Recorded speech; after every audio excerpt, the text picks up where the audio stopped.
Okay, so I've noticed recently that men are getting very, very fed up with the way the dating market is, and trust me, I understand it's very frustrating. There are a lot of people out there putting out a lot of content. They're pushing out their perspectives and their ideals, and men are considering whether they want to follow, the perspectives and advice that other men are giving them.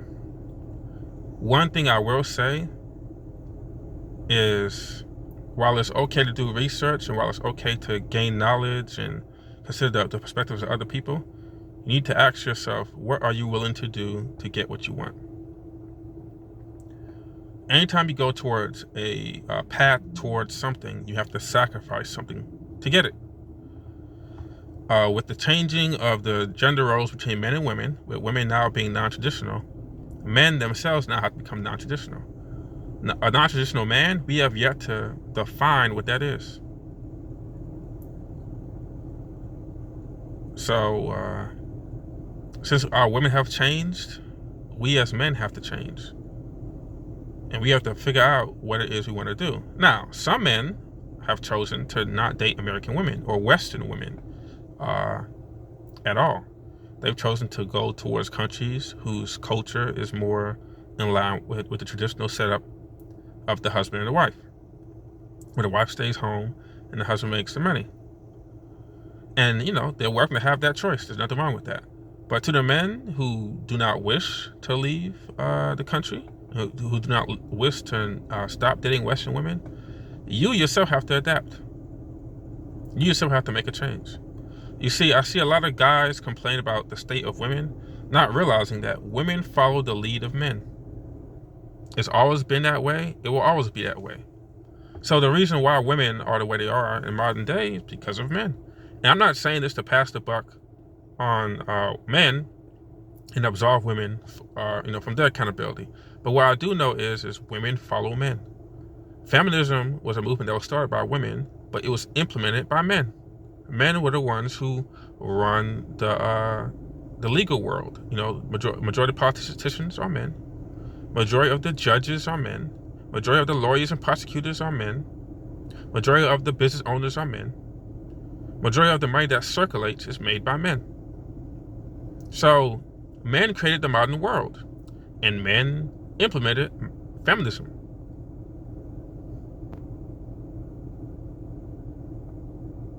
So now that we are aware of that, we must take responsibility. Now, I'm not saying men like me or other men who were born after the implementation or during the implementation of feminism are at fault. But what I am saying is women follow men. So if you want women to change as a man, you need to change. You need to figure out how to relate to the non-traditional women. Either that or go to a country where the women are traditional and you can continue to live your life in a traditional sense. At the end of the day, as a man, it is your choice what type of woman you want to bring into your life. But all this complaining that us guys do, for a while, the red pill helped me out. It was therapeutic. It helped me wrestle with certain emotions. It was a safe space for me to express myself, and I truly, truly appreciate the red pill, and I truly appreciate the manosphere, especially the black manosphere. But what I have learned is for things to change as men, we have to find solutions. That's what we've always done historically. Whenever we had an issue, we would complain about it, and then we come together as men, and we plan and we strategize, and we figure it out. Every culture of men on earth have done that. That's why every culture of man across all the different countries, Asia, Africa, Europe, North America, South America, Australia, all these different cultures, all these different groups of men of different ethnicities who didn't have any contact with each other at the time, they all were able to build societies, build, and build villages. They were able to, figure out how to live in the natural world and to solve the problems that they came to contact daily. Well, this is no different. This is a social problem that we have. women are complaining that their men aren't masculine, and men are complaining that the women are too masculine. So women are saying that men are effeminate, men are saying that women are masculine. So the solution is clear. We need to promote masculinity back into our men, and we need to promote femininity back to our women. But at the same time, masculinity is not a bad thing in women. It's when there's an excess of masculinity over femininity. A woman needs to be more feminine than masculine because that is her natural state. Just as a man needs to be more masculine than feminine because that is his natural state. But for a man to become an overall well-rounded man, he needs both masculine and feminine energies. Just like a woman, to become an overall well-rounded woman, she needs to have her feminine and masculine energies. You know, this is often expressed in Jungian psychology as the anima and the animus.